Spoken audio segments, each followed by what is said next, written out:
야고보서 말씀을 통해서 하선행, 하나님의 선을 행하라.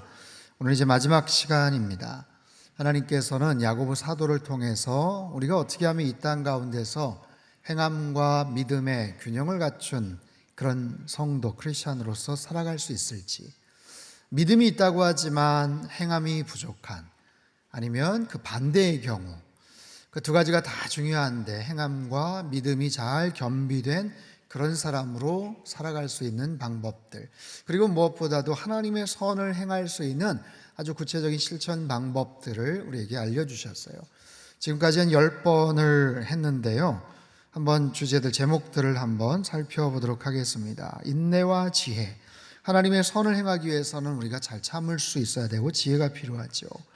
욕심, 죄에서 사망의 사슬 끊기. 우리 안에 있는 이 죄된 사슬, 욕심, 이 죄에 대한 이 문제들을 잘 해결하지 않으면 하나님의 선을 행한다는 것은 굉장히 어렵습니다. 의미가 없습니다. 참된 경건, 차별하지 말라. 차별을 하면서 어떻게 하나님의 선을 행할 수 있겠어요? 믿음은 동사입니다. 실천적이고 구체적인 우리의 액션, 행동으로 연결이 되죠. 혀 사용법, 하나님의 선을 행하기 위해서는 우리의 언어 생활을 더 잘, 지혜롭게 잘 사용을 해야죠. 남에게 툭하면 상처를 주고 또 아픈 마음을 일으키게 하는 그런 언어 습관을 해서는 안 되죠. 하늘의 지혜, 모든 상황 가운데서 하나님이 주시는 지혜가 필요합니다. 또 하나님을 가까이 하는 것, 하나님의 선을 행하기 위해서는 가장 중요한 부분이고, 선을 행할 수 있는 기회, 늘 우리 일상에서 하나님의 선을 행할 수 있는 기회가 언제인가, 어느 타이밍인가, 그리고 주님께서 주신 그 결말에 대한 부분들도 우리가 확신을 하면서 하나님의 선을 행할 수가 있는 거예요. 사순절 기간 동안 1일 1선 캠페인을 했어요. 여러분 어느 정도의 선을 행하셨는지 모르겠습니다. 누군가를 향해서 선을 행하는 것, 그 내용과 범위는 다양했겠죠. 아파트 주변에 쓰레기를 줍는다거나, 평소 어색하게 지냈던 이웃들에게 따뜻하게 인사를 하거나, 아는 지인들 친절하게 차를 태워주거나, 오늘 후배들에게 밥을 사줬습니다, 커피를 대접했습니다. 그것도 하나님의 선이에요.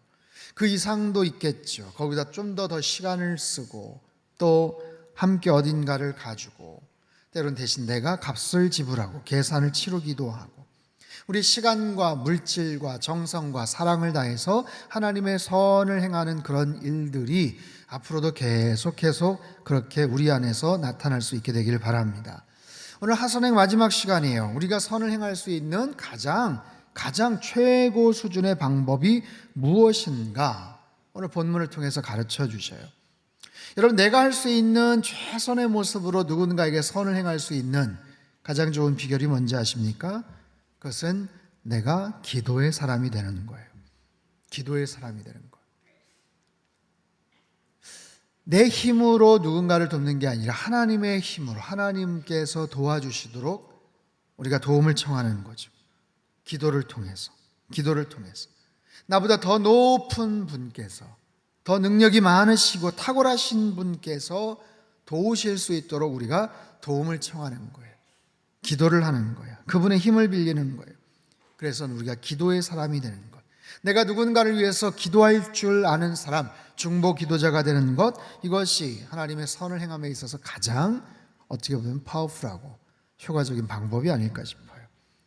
오늘 읽은 본문에는요, 매 절마다 기도라는 단어가 등장을 합니다. 누가 무엇을 위해서 어떻게 기도를 하는가, 거기에 대한 결과는 무엇인가. 자, 13절에서 15절까지 말씀을 우리 같이 한번 읽겠습니다. 시작. 너희 중에 고난당하는 자가 있느냐? 기도할 것이요. 즐거워하는 자가 있느냐? 그는 찬송할지니라. 너희 중에 병든 자가 있느냐? 그는 교회 장로들을 청할 것이요. 그들은 주의 이름으로 기름을 바르며 그를 위하여 기도할지니라.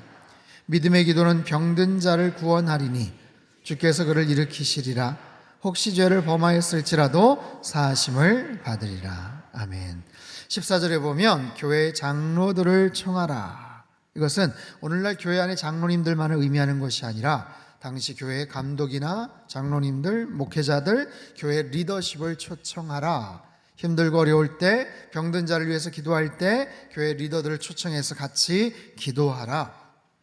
기름을 바르라. 이것은 고대 사회 관습이기도 하고 하나님의 은혜를 구하고 또 상징하는 그런 행위였습니다. 근데 이 본문에서 우리가 좀 주목해야 될 단어가 바로 병든이라는 단어예요. 병든 자가 있느냐, 병든 자를 구원하리니. 이 헬라어 아스데네이라는 이 단어는요, 연약함, 쇠약함의 뜻을 갖고 있어요. 근데 복음서에서는 육체적인 질병에 관련된 쇠약함을 말한다면 서신서 쪽에서는 주로 영적으로, 정신적으로, 정서적으로 침체되어 있는 그런 사람을 가리켜요. 병든 자가 있느냐, 즉 육체적으로 아픈 사람이 있느냐, 영적으로, 심리적으로 좀 여러 가지 정서적으로 지금 다운이 되어 있고 많이 위축되어 있는 사람들이 있느냐라는 그런 의미예요. 고난당하는 자들, 병든 자들, 지쳐있고 낙심하여서 어찌할 바 몰라 하는 우리의 이웃들, 우리의 성도들, 우리의 가족들, 때로는 너무나도 외롭고 정말 쓸쓸하여서 고통 가운데 슬픔 가운데 있는 그런 사람들, 도움을 청할 수 없는 그런 딱한 처지에 있는 사람들, 그런 사람들을 위해서 돕고 그리고 함께 기도하라라는 거죠.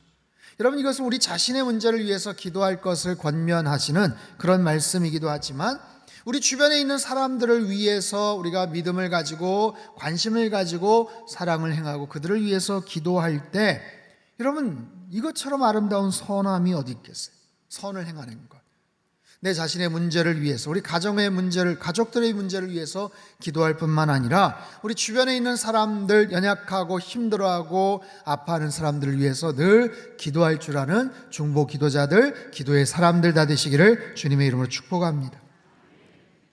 주변에 어려움을 청하고 힘들어하는 분들이 많아요.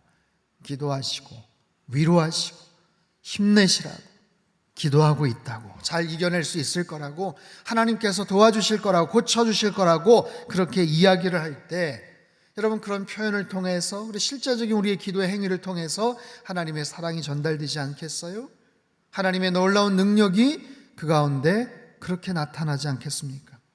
여러분, 기도의 능력, 기도의 응답들, 저에게는 아주 확실한 기도 응답의 경험이 있어요.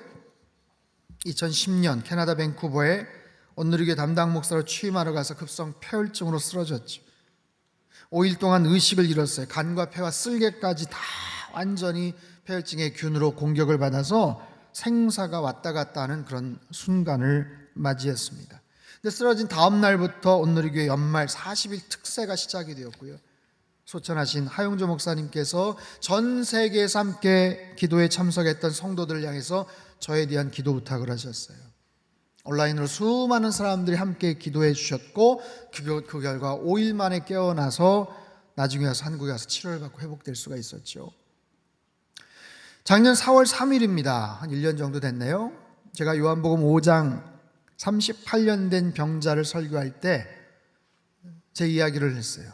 여러분, 30년이 넘도록 아파하시는 분들, 여러분 얼마나 힘들고 얼마나 고통스러울까요? 근데 저에게도 30년 넘었던 난치성 질환, 건선이라는 피부 질환이 있었거든요. 20대 초반에 생겨가지고 정말 지독하게 낫지 않고 고통을 주고 가려워서 잠을 못 자고 극심한 스트레스 가운데서 살아왔어요. 우리나라의 유명한 병원들 다 가봤어요. 캐나다, 미국의 소문난 병원들, 양방, 한방, 침뜸, 온갖 연구와 약들, 국내외 가릴 것 없이 다 쳐봤지만 낫지를 않아요. 특별히 무릎 아래쪽이 가장 심해서 반바지도 입을 수 없었고 고통을 겪었죠. 제가 그날 설교하고 나서 많은 분들이 여기저기 좋다는 여러 가지 연고와 방법들을 알려주셨어요. 감사함으로 제가 발라도 받고 아무튼 먹어도 받고, 근데 특별한 변화가 사실 없었습니다. 그러다 작년 5월 20일 중부대 피부과에 가서 첫 번째 진료 후에 한 3, 4개월 정도, 한 5번 정도 가서 치료를 받았고 연고를 발랐어요. 그 외에는 특별한 일이 없었습니다. 근데 놀랍게도 제 몸 안에 있던 건선 증상이 95% 이상이 다 사라져 버렸어요. 지금은 거뭇한 흔적만 남았고 점점 브라운색으로 옅어지고 있어요. 아직까지 재발되지를 않았어요. 저는요, 제가 아프다는, 이 난치병이 있다는 이야기를 들으시고 많은 성도님들이 기도를 해주셨고 함께 염려해 주셨고 하나님의 특별하신 치유하심의 결과라고 저는 분명히 확신합니다. 병원에서의 치료 때문 아닌가? 물론 어떤 계기에서 그렇게 뭔가가 시작이 되거나 그럴 수 있을지도 몰라요. 하지만 30년 넘던 지독한 난치성 질환이 불과 몇 개월 연고 말랐다고 해서 사라졌다면 아마 그 병원은 지금 전 세계에서 어마어마한 같은 증상의 환자들이 아마 계속해서 쏟아져 올 겁니다. 그리고 같은 모습으로 치료 경험담 갖고 있는 사람들의 간증거리가 넘칠 거예요. 여러 가지 요인들이 작용을 했겠지만 어쨌든 분명한 것은 하나님의 때에 하나님의 방법으로 우리의 병을 낫게 하신다라는 사실이에요. 여러분, 오늘 본문에서 분명히 말씀하세요. 믿음의 기도는 병든 자를 구원하신다. 우리의 기도에 응답하신다. 고쳐주신다. 이런 확실한 치유의 경험을 가지고 제가 말씀을 드려요. 하나님은 우리의 기도에 응답하시는구나. 하나님은 우리의 기도를 들으시고 병든 자들을 치유하시는구나. 낫게 하시는구나. 여러분께 질문을 드릴게요. 제가 이 사실을 언제 알았을까요? 하나님이 치유의 하나님, 치유하신다는 그 사실을 언제 알았을까요? 이번에 알았을까요? 그 전에 몰랐을까요? 많은 성도님들이 기도해 주셔서 고쳐주셨다고, 하나님께서 고쳐주셨다고 저는 확신하지만 제가 그전에는 기도하지 않았을까요? 저희 부모님, 제 아내, 가장 가까운 가족들이 기도하지 않았을까요? 기도했죠. 엄청 많이 기도했죠. 근데 30년 넘게 응답되지 않았어요. 고쳐지지 않았다고요. 수많은 기도를 했어도 고쳐지지 않았어요. 죽을 병은 아니었지만 몸에 피부병이 있어서 간지러워서 잠도 못 자고 생활에 불편함이 있어서 여름에 반바지도 입을 수도 없고 다니기도 참 불편하고 때로는 팔 쪽에도 막 나고 별별 치료를 다 받고 솔직하게 치유 집회도 쫓아다녔어요. 그렇게 간절히 기도를 했지만 병은 사라지지 않았었어요. 그럼에도 분명한 것은요, 제가 하나님이 기도에 응답하시고 치유하시는 하나님이란 사실을 이번에 깨달았던 것이 아니에요. 그 전에도 알았어요. 확신했어요. 비록 고쳐지지 않았고 응답되지 않았을 때도 저는 확신하고 있었어요.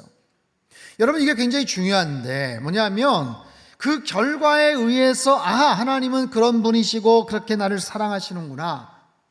반대로 응답되지 않으면 하나님은 선하시지 않구나, 응답하지 않구나, 기도해도 소용이 없구나, 그렇게 생각을 해서는 안 된다는 거예요. 우리가 주목해야 될 점이 단지 예스냐 노냐라고 생각해서는 안 된다는 거예요. 그걸 가지고 하나님이 선하시구나 아니면 그렇지 않구나, 능력이 없으시구나 판단해서는 안 된다는 거예요. 예를 들어볼까요? 여러분, 세계적으로 유명한 영화계의 거장 감독들이 있습니다. 세계적인 프로 선수단의 축구팀의 명장 감독들이 있습니다. 만약에 그분들과 작품을 같이 한다고 한번 생각해 보십시오. 그 팀에 소속된 선수라고 한번 가정해 보십시오. 한 영화에는 수많은 배우들이 등장을 합니다. 당연히 주연 배우들이 있겠죠. 조연 배우, 중요한 카메오, 연기를 하는 사람들이 있어요.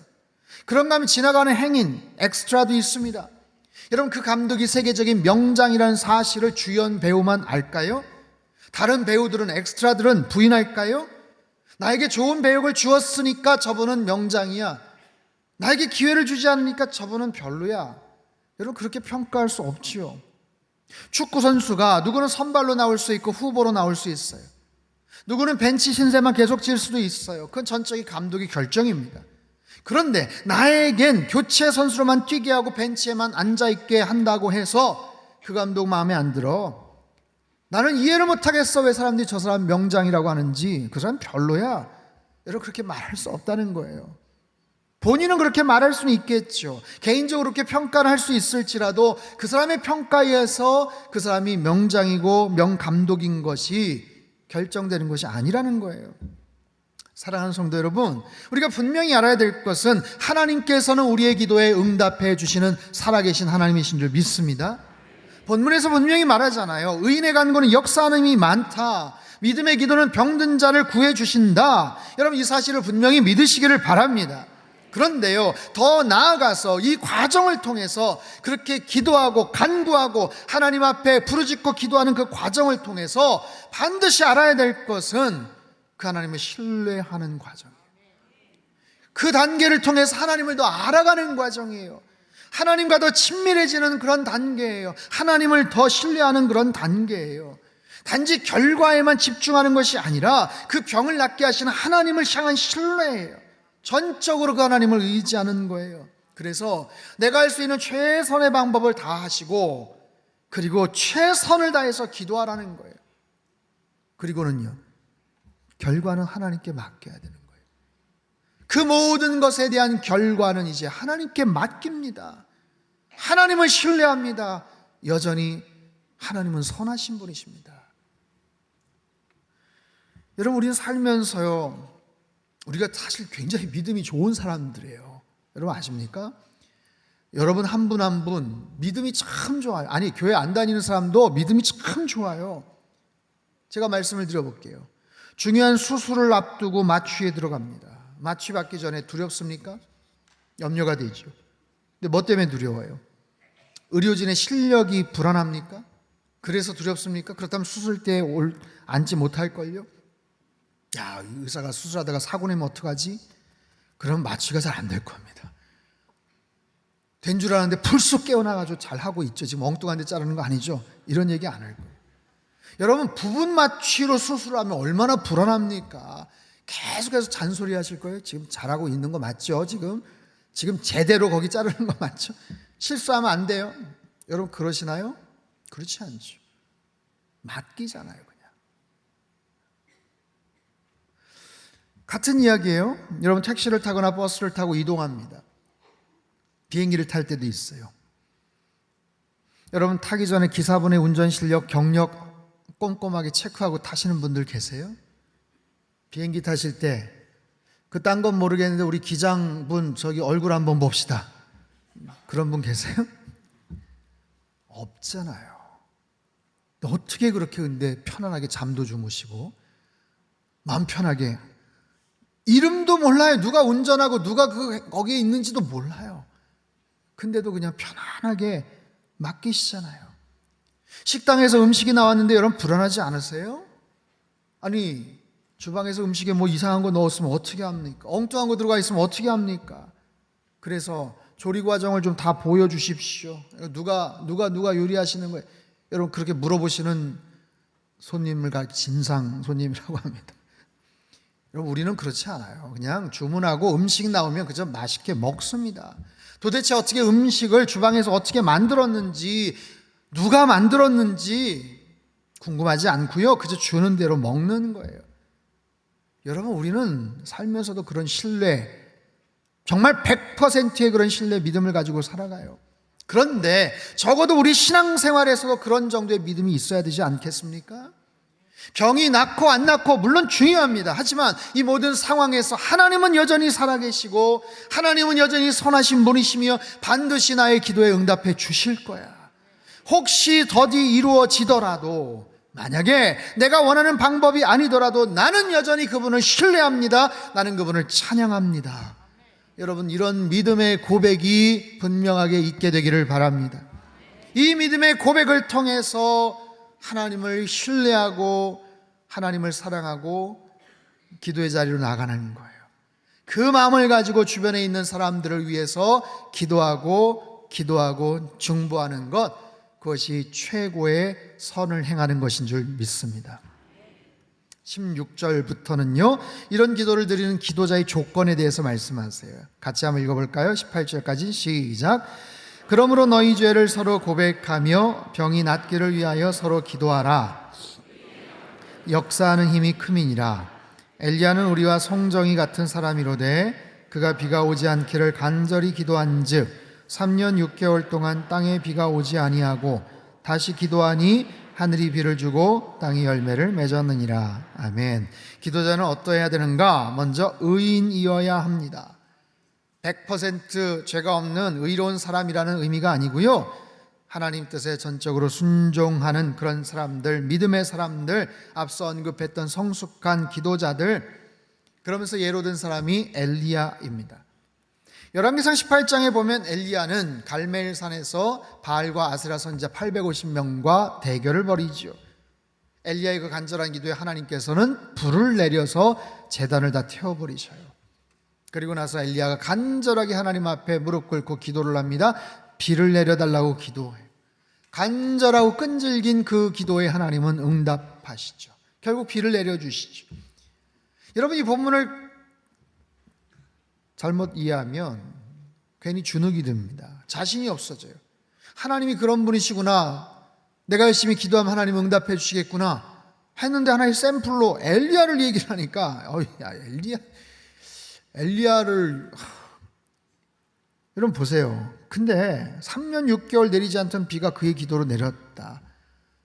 그럼 이건 뭐 엘리야니까 가능하지, 엘리야 정도 되니까 하나님 응답하셨겠지 하면서 괜히 주눅 들고 위축이 될 수도 있는데요, 야고보 사도가 지금 강조하고 있는 것은 기도의 능력이 아니에요. 중요한 것은 그가 우리와 똑같은 성정의 사람이었다는 거예요. 우리와 같은 성정의 사람, 이것은 인간적인 본성을 말합니다. 즉 엘리야도 우리와 똑같이 쉽게 상처를 받을 수 있는 그런 사람, 허물이 있는 그런 속성을 가진 사람, 때론 두려워서 어쩔 줄 몰라 하는 사람, 지치고 힘들 때 정말 낙심해서 하나님 앞에서 하나님, 저의 생명을 이제 가져가 주십시오, 저 너무 지쳤습니다, 힘들어서 어쩔 줄 몰라 하는 그런 사람이었다는 거예요. 그럼에도 불구하고 봐라, 엘리야가 이런 엄청난 기도의 능력, 기도의 응답을 받지 않았냐가 아니라 엘리야도 그렇게 기도했는데 하나님 응답하셨어. 바로 그런 뉘앙스예요. 왜냐하면 그의 기도는 간절했어요. 끈질긴 기도였어요. 하나님의 뜻을 이루는 기도였어요. 자신의 욕구와 자신의 소원을 그냥 읊조리는 기도가 아니라 하나님의 살아계심을 드러내고 하나님의 영광을 위한 간절한 기도였기 때문에 우리와 똑같은 성정을 가진 엘리야도 하나님은 그 기도에 응답하셨다. 사랑하는 성도 여러분, 혹시 지금 고난과 어려움 가운데 있는 그런 분들 계셔요? 간절한 질병의 문제로 고통 가운데서 하나님 앞에 매달려 기도하시는 그런 분들이 계십니까? 여러분, 믿음을 가지고 기도하십시오. 고쳐달라고 기도하십시오. 하나님께서 응답해달라고 여러분 기도하십시오. 하나님 분명히 우리를 긍휼히 여겨주시고 하나님께서 우리의 기도에 응답해 주실 줄 믿습니다. 중요한 것은요, 그런 간절함을 가지고 하나님 앞에 나아가느냐, 기도의 자리에 나아가느냐. 나는 요즘 그 정도까지는 간절하지 않아, 그 정도까지 절박하지 않아서 나는 그렇게 기도하지 않아, 기도 안 해도 돼, 여러분 그런 분들 계십니까? 그렇지 않아요. 저를 포함해서 이 자리에 계신 모든 분들, 영상으로 같이 말씀 앞에 나와 있는 모든 분들, 어느 분 하나 빼놓지 않고 간절하게 주님 앞에 기도해야 될 제목들이 얼마나 많은지 몰라요. 근데 깨닫지를 못하거나 하나님 앞에 나아가지를 않고 있는 거예요. 여러분, 사람들은요, 더 어려운 일을 만나면 기도하지 말라고 해도 기도합니다. 더 절박한 상황이 되면 기도하지 말라고 해도 기도해요. 뒤집어 말하면 뭐예요? 그렇지 않으면 기도하지 않더라는 거예요. 모든 일이 만사형통하고 그냥 별 문제와 고민이 없으면 하나님을 찾지 않더라는 거예요. 여러분, 그러신 상황입니까? 그렇지 않잖아요. 그 어느 때보다도 간절하게 기도해야 될 때 아니겠어요? 나 혼자 해결할 수 없는 어려움과 난관과 절박한 상황이 직면해 있다면 지금이 기도해야 될 때인 줄 믿습니다. 하나님의 기적을 사모하며 하나님의 기적을 경험할 수 있는 그런 기가 막힌 그런 타이밍. 제가 한번 이런 글을 소개한 적이 있었죠. 만약 홍해가 당신 앞을 가로막고 있고 왼쪽에는 산이요 오른쪽에는 광야가 있으며 뒤에서는 애국 군인들이 말을 타고 쫓아온다면 하나님을 찬양하기 시작하라. 왜냐하면 그 상황은 하나님의 기적이 일어나기에 안성맞춤이기 때문이다.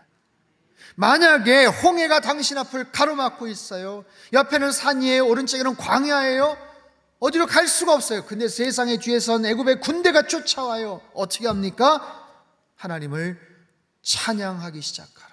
하나님께 기도하기 시작하라. 하나님께 매달려 간절하게 기도하기 시작하라. 왜냐하면 그 상황은 하나님의 기적이 일어나기 최고의 찬스다. 하나님께서 응답하실 수밖에 없는 가장 최적의 상황이기 때문이다. 사랑하는 성도 여러분, 우리 삶 속에 얼마나 간절한 기도가 필요한지 몰라요. 그런 기도에 그런 하나의 고비를 넘기셨던 분들도 계실 거예요. 정말 큰일 날 뻔하거나 어려운 가운데서 이제 겨우 가슴을 쓸어내릴 수 있는 그런 분들도 계셔요. 그런 분들은 하나님을 찬양하십시오. 감사하십시오. 충분하게 하나님 앞에 고백하십시오. 기도 응답에 역사해 주신 하나님께 여러분 감사하세요. 그리고 여전히 계속해서 그 상황에 놓여 있는 분들이 계시다면 여러분 작심을 하고 기도하셔요. 작정을 하고 끈질기게 기도해요. 엘리야도 우리와 같이 똑같은 성정의 사람이었다. 여러분, 이 기도의 권면을 하고 있는 사람이 야고보 사도입니다. 야고보 사도는 예수님의 동생이에요. 교회 역사가인 유세비우스는 야고보가 오랫동안 무릎을 꿇고 기도했기에 그의 무릎이 낙타 무릎 같았다. 그의 별명입니다. 얼마나 기도를 많이 했으면 무릎이 낙타 무릎처럼 굳은 살이 박히고 두꺼워졌을까. 그런 야고보가, 예수님의 동생이었던 야고보가, 기도응답을 많이 체험했던 야고보가, 누구보다도 주님을 잘 알고 있는 그가 하나님의 사람들, 성도들을 향해서, 오늘 성당교회 우리 성도들을 향해서 하나님께서 야고보를 통해서 말씀하시는 거예요. 의인의 간구는 역사하는 힘이 참 많습니다. 믿음의 기도는 병든 자, 쇠약한 자, 영적으로 침체된 자를 일으켜 주십니다. 고난당할 때 참고 인내하시고 한번 간절하게 기도해 보시지요. 우리 주님은 분명히 살아계십니다. 여러분의 기도에 응답해 주실 거예요. 주님의 음성이에요. 사랑하는 성도 여러분, 하나님의 선을 행하며 살아가시길 주님의 이름으로 축복합니다. 내 주변 사람들에게 우리가 하나님의 선을 행할 수 있는 최고의 비결은 뭐다? 기도의 사람이 되는 것. 기도의 사람이 되는 것. 기도에 많은 경험을 쌓고 기도에 많은 응답을 확신하고 그 과정 속에서 하나님이 얼마나 선하시고 신실하신 사랑이 많으신 하나님이신지를 믿음으로 고백하는 거예요. 소개하는 거예요. 여러분, 이 사실, 이 소식이 필요한 사람들이 우리 주변에 너무나도 많습니다. 주변에 참 많습니다. 우리 5월 21일 날 새생명 축제 하잖아요. 새생명 축제를 여러분 생각하면서 여러분 주변에 주님 알지 못하는 사람들, 내가 그렇게 이야기를 했는데 아직까지도 고집을 피우고 마음을 열지 않는 불신자, 우리 가족들, 남편이나 아내나 우리 자녀들일 수도 있어요. 어떻게 하시겠어요? 포기하시겠습니까? 한 몇 번 해봤는데 그냥 안 돼서 말라고요, 그러실 거예요? 여러분, 기도의 원리는 뭐예요? 구하라, 찾으라, 두드리라요. 두드리라는 거예요. 끝까지 마음의 문을 열어줄 수 있도록 주님께서 그 마음, 강팍한 굳은 마음을 열어 제치실 수 있도록 여러분, 우리가 계속해서 기도해야 되는 거예요. 마음이 꽉 닫힌 사람들이 있어요. 그 마음 속에 상처와 아픔이 있는 사람들이 있어요. 패배감과 열등감 속에서 어찌할 바 알지 못하는 사람들이 있어요. 자신의 고집과 능력만을 의지하는 사람들이 있어요. 아니, 너무나도 외로워서 너무나도 힘들어하면서 어찌할 바 알지는 못하면서도 정작 주님 앞에 나오지 않는 그런 사람들이 있어요. 여러분, 그분들 초청하십시오. 그분들 마음 열어달라고, 그분에게도 예수님의 사랑이 깨닫게 되고 들어갈 수 있도록. 여러분, 우리 상당교회는 상당히 좋은 교회인 줄 믿습니다. 여러분, 세상에 많은 교회가 있지만 어떤 교회가 좋은 교회인가요? 어떤 교회가 좋은 교회야? 외양이 좋고 장소가 넓고 사람들이 많고 좋은 성가대와 찬양팀과 프로그램이 좋고 건물이 멋있는 그런 교회도 좋은 교회지만 가장 좋은 교회는 좋은 성도들이 모여있는 교회가 좋은 교회예요. 영과 진리로 준비된 예배자들이 모여서 예배하는 교회가 예배가 살아있는 교회입니다. 저는 우리 교회가 그런 교회가 되기를 간절히 소망합니다. 영적으로 성숙한 성도들, 무엇보다 참된 기도자들, 깨어있는 기도의 사람들 모여서 함께 예배드리고 마음 주신 대로 하나님의 선을 행할 수 있는 그런 교회, 그런 거룩한 예배 공동체, 선교 공동체가 되기를 바랍니다. 여러분, 기도의 사람으로 승리하며 살아가시기를 축복합니다. 우리 옆에 분들에게 한번 축복할까요? 기도의 사람이 되십시오. 하나님의 선을 행하십시오. 아멘. 우리 상당교회를 통해서, 저와 여러분의 삶을 통해서 하나님의 선하심이 계속해서 흘러가고 기도의 놀라운 간증거리들이 더 많아질 수 있기를 주님의 이름으로 축원합니다. 우리 한번 기도하겠습니다. 하나님 아버지, 우리 성도님들 참된 예배자들 되기를 원합니다. 참된 기도의 사람들 되어지기를 원합니다.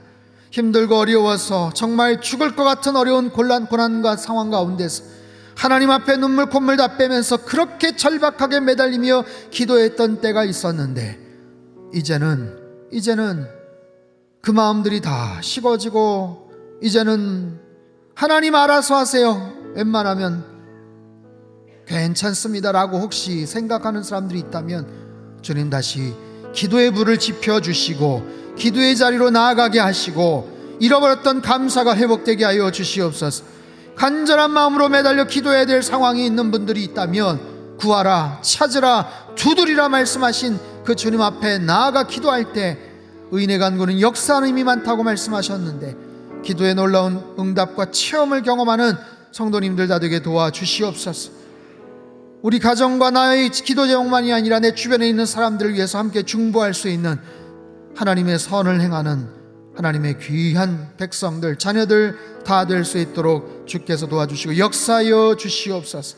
새생명 축제를 생각하며 아직도 주님 알지 못하는 사람들을 가슴에 품으며 마음의 상처와 아픔과 너무나도 외로운 가운데 어찌할 바 몰라 하는 사람들을 하나님 주님 앞에 초청할 수 있는 하나님의 사람들 다 되게 도와주옵소서. 귀하신 예수님의 이름으로 기도하옵나이다. 아멘.